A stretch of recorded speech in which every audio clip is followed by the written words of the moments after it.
नमस्कार आदाब दोस्तों। तो चलिए आज हम फिर लाए हैं देश दुनिया की तमाम छोटी बड़ी ब्रेकिंग न्यूज़। तो खबरों को स्टार्ट करने से पहले आपसे छोटी सी रिक्वेस्ट है दोस्तों, अगर चैनल पे नए हैं तो चैनल को सब्सक्राइब करें, नोटिफिकेशन को ऑन करें और वीडियो को लाइक करें, अपने दोस्तों के साथ ज़्यादा से ज़्यादा शेयर करें। तो आज की सबसे पहली और बड़ी खबर में आपको बताएंगे दोस्तों, योगी आदित्यनाथ ने लखनऊ के इकाना स्टेडियम में एक भव्य समारोह के बीच उत्तर प्रदेश के मुख्यमंत्री पद की शपथ ली। योगी आदित्यनाथ 5 साल का कार्यकाल पूरा करने के बाद दूसरी बार सीएम की कुर्सी तक पहुंचकर कई रिकॉर्ड अपने नाम कर चुके हैं। योगी 2.0 केशव प्रसाद मौर्य और ब्रजेश पाठक उप मुख्यमंत्री होंगे।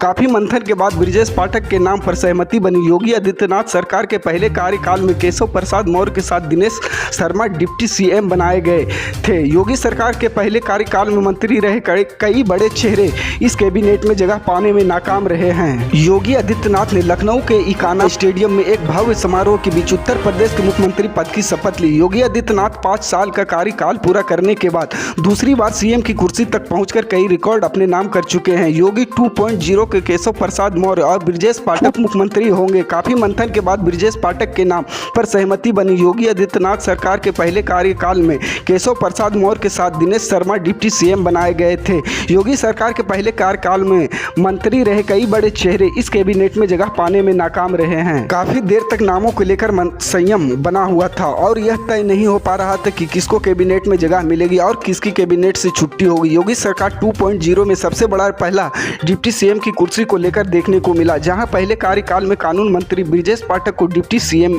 पद मिला।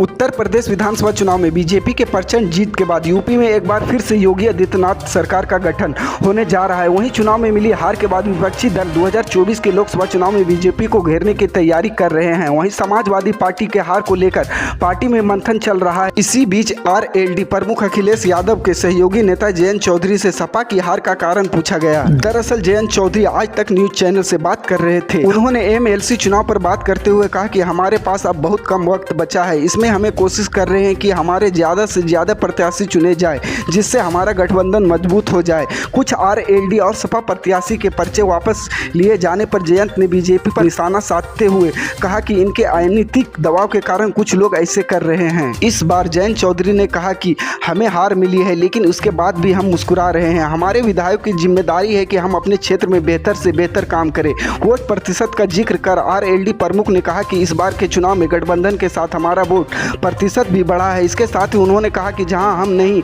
जीत पाए वहां भी हमारे जीते हुए विधायक कार्यकर्ताओं की बात सुनेंगे। द कश्मीर फाइल्स फिल्म पर बयान देकर दिल्ली के मुख्यमंत्री अरविंद केजरीवाल ने एक नया विवाद को जन्म दे दिया है। दिल्ली में फिल्म को टैक्स फ्री किए जाने की मांग पर अरविंद केजरीवाल ने दिल्ली विधानसभा में कहा कि अगर किसी को फिल्म दिखानी हो तो टैक्स फ्री करने की क्या जरूरत है, इसे यूट्यूब पर अपलोड कर दो, सब लोग देख लेंगे। इस दौरान उन्होंने हंसते हुए फिल्म को झूठी पिक्चर भी करार दिया। अरविंद केजरीवाल के इस बयान का वीडियो सोशल मीडिया पर खूब वायरल हो रहा है। एक पक्ष केजरीवाल के इस बयान की तारीफें करते नहीं थक रहे तो दूसरी उनकी खिंचाई कर रहा है। कश्मीरी पंडितों के अपमान का आरोप लगा रहा है। अब केजरीवाल के इस बयान पर आम आदमी पार्टी के संस्थापक सदस्यों में शुमार कवि डॉक्टर कुमार विश्वास ने भी तीखी प्रतिक्रिया दी है। उत्तर प्रदेश के बस्ती में अपनी जमीन के लिए अपर जिला जज को जेसीबी के सामने लेटना पड़ा। इसका वीडियो वायरल हो रहा है। समाजवादी पार्टी के राष्ट्रीय अध्यक्ष अखिलेश यादव ने शेयर करते हुए कहा कि जब न्यायालय से जुड़े व्यक्तियों के साथ ऐसा हो रहा है तो आम जनता के साथ क्या होगा। जनता को जस्टिस चाहिए, जेसीबी नहीं।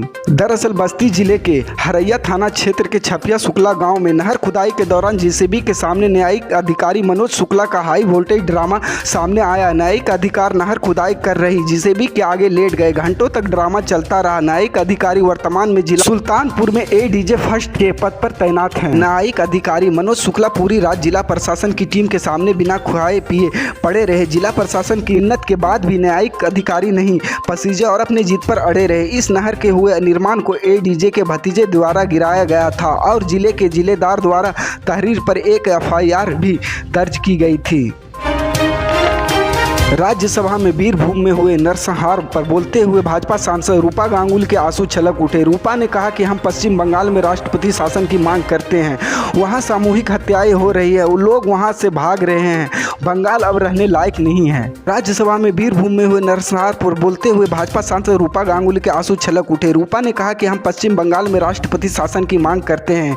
वहां सामूहिक हत्याएं हो रही है, लोग वहां से भाग रहे हैं, बंगाल अब रहने लायक नहीं है। इससे पहले बीरभूम हत्याकांड में महिलाओं और बच्चों के साथ हुए अमानवीय व्यवहार को लेकर रूपा गांगुली ने शून्यकाल नोटिस दिया। रूपा ने ममता पर तंज कसा। इस बार सिर्फ 8 लोग मरे, ज्यादा के मरने से फर्क नहीं पड़ता। बात यह है कि उन्हें जला के मारा जाता है, वहाँ गैर कानूनी बंदूकें रखी जाती है, पुलिस पर कोई भरोसा नहीं है। सिर्फ अनीस खान मरता है तब सीबीआई की मांग की जाती है। 7 दिन में 26 पॉलिटिकल मर्डर हुए हैं।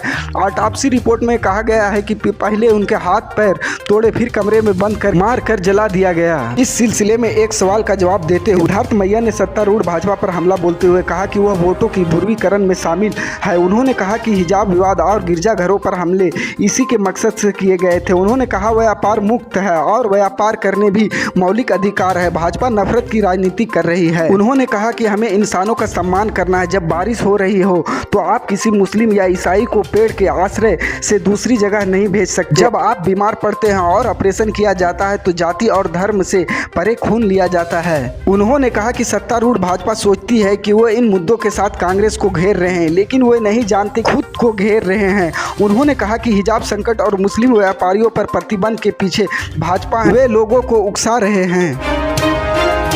इसी तरह की पल पल की अपडेट जानने के लिए जुड़े रहे हमारे स्टार न्यूज के साथ। मिलते हैं अगली बड़ी खबर में, तब तक के लिए जय हिंद।